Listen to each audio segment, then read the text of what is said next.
this time we'll have our keynote speaker, State Representative Dan Williams. Ain't a whole lot I can say about Dan that you don't already know. He's been around for a while. I've known Dan since I was in high school at West Limestone. He taught driver's ed, and if the mayor's here, he taught me in science, so that makes him feel a little bit older as well. And also, Dan was my first sergeant at the National Guard for many years. And also, while I was my 30 years with the police department, he was the mayor for most of that time, so I can't get away from him. So ladies and gentlemen, please welcome State Representative Dan Williams.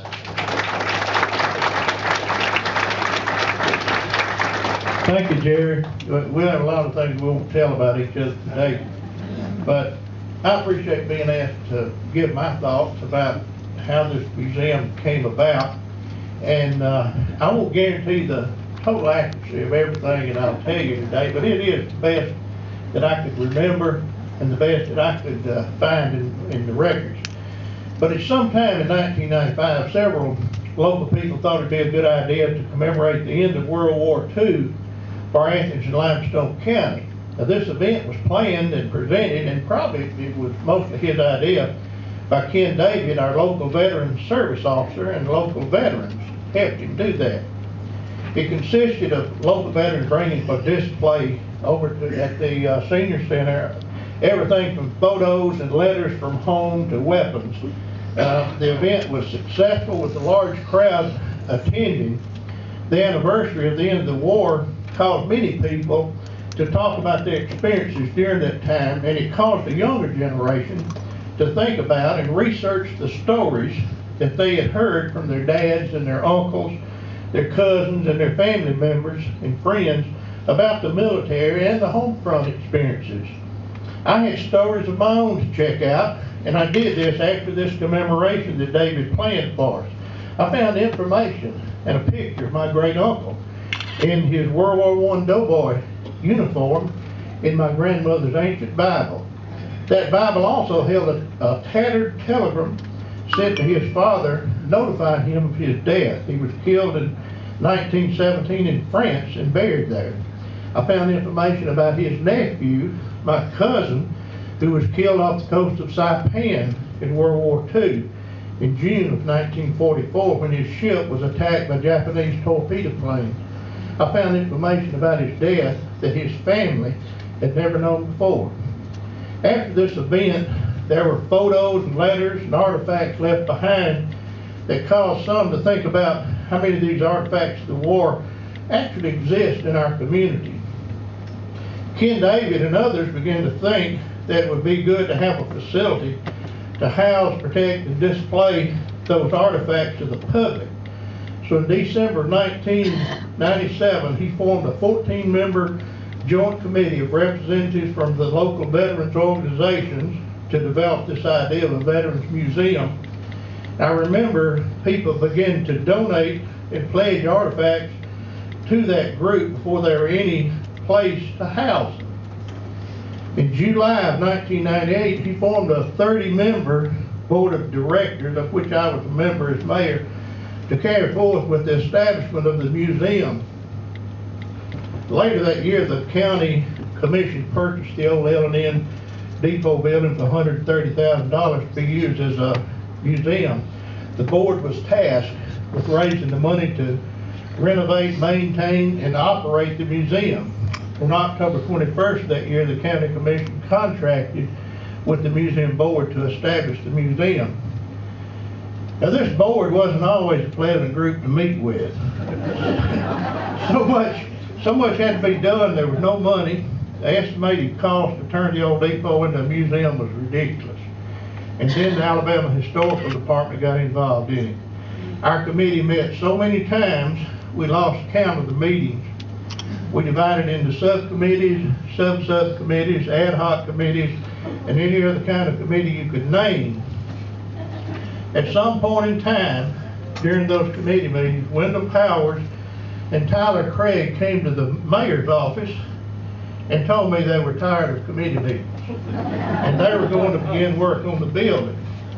They met along that time with Freddie Martin of Martin and Colby, who guided them on how the renovations should be done and the estimated cost for each portion they would undertake. So work began on the old building almost immediately, and in 1999 the museum was operating out of a renovated 20-by-40 front room using 3 old display cases. In 2000, Harriet and Tom Ross planned a storytelling event, a storytelling festival, and a cotton picking contest as fundraisers for the museum. This was after the first storytelling event ever held in Athens, and it occurred at the fitness park on West Washington Street as a fundraiser for the museum. I told a TV station about our museum, what we're trying to do here and what it would actually become. And this lady reporter met me here at the museum one cold winter day, and I stood in front of the huge American flag that was on the back wall all the way back to the south of us. And she was operating the camera and asking questions, and I was answering them. General Clyde Mabry, that anyone was in the building, and we didn't have any idea General Mabry was there. General, I can tell this story. But anyway, we're conducting the interview. Right in the middle of the interview, General Mabry comes out with his mop in his hand, his bucket in his hand, and yelled, "Tell that blankety blank plumber to wipe his blankety blank feet next time he comes in this building." Now you can imagine what he said. The reporter almost bolted from the building. It scared her to death.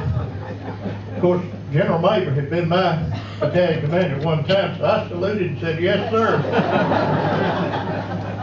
General Mabry apologized over and over to that lady about what he had said, and I don't know how many times he apologized. But when she left, he turned to me and said, "Mayor, you tell me when you bring a lady into this building next time." So I saluted again and said, "Yes, sir." In 2000, work earnestly began on the museum building that eventually brought it what it is today. And in 2002, Ken David retired. On November 10th, 2002, a formal dedication was held at the museum. Johnny Spann Winfield was the guest speaker. He was the father of the first American killed in Afghanistan in the wake of the terrorist attack. And I think it was a week later that Ken passed away from a long battle with cancer.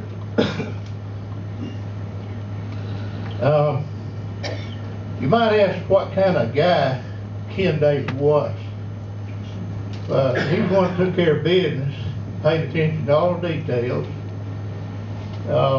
We had a cemetery here that for years was a disgraced community, African American cemetery that had been let go and wasn't kept up. And when I became mayor, Johnny Crutcher, our cemetery parks director, and I did some planning on that, and he and his crew really cleaned up that cemetery, made it a nice place, did a lot of work there. Then there was some criticism in the community about the fact that veterans were buried there, and nothing had been done to honor those veterans. There was quite a bit of criticism about it. It was public criticism. So I'm sitting in my office one day, Ken David walked in. He said, "Give me $50. In that nice pleasant voice he always used to me. And I said, "What am I going to give you $50 for?" He says, "For a good cause." So I gave him $50. And I said, "Well, what's it for?"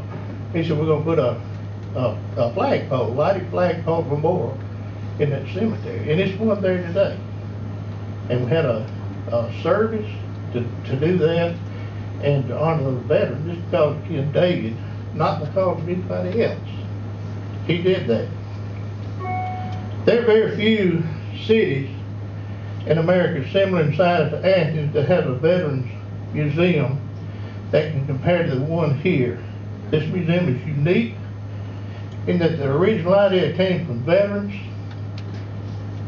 Museum board, to promote the interest, consisted of 14 veterans, most of whom passed away.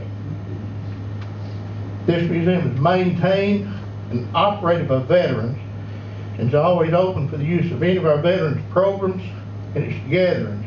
It's a place for veterans to gather for fellowship. The coffee call we have each Saturday, first Saturday, is an opportunity for veterans and their families to gather each month in honor of those who have served and to catch up on all the news of our local veterans. There are numerous veterans who support and work tirelessly for this museum, and few have ever received any financial compensation for their efforts. They don't work and support this museum for money. Why should they? They didn't place themselves in harm's way for money when they saved our world.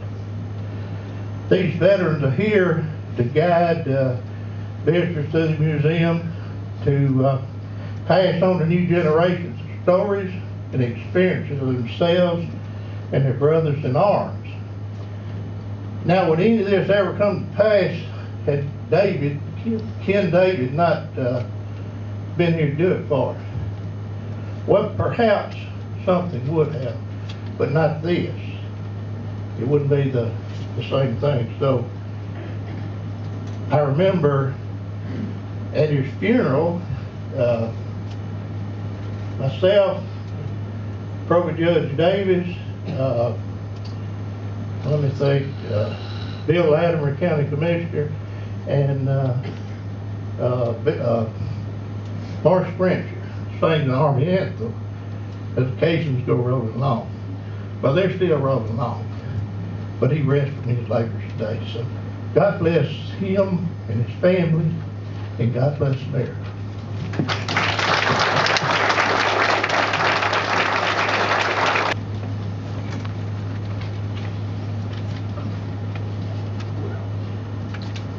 This has been, I think, a very wonderful program to honor our founding father, Mr. Ken David. And I would just thank everyone for being here. This is a huge turnout. It shows your support for this museum. This museum is an icon of not only Athens, but the entire county and the Tennessee Valley. I'd like to thank Representative Dan Williams for being our keynote speaker. Also, General, and thank you and your wife for being here, along with Tom Butler.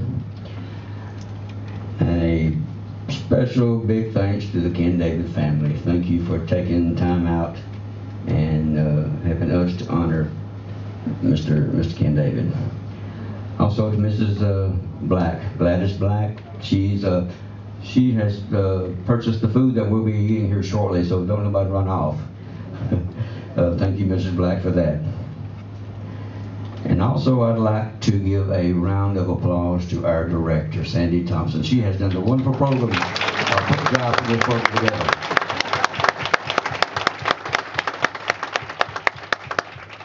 We're very fortunate to have Sandy as our director. She does a wonderful job for the museum.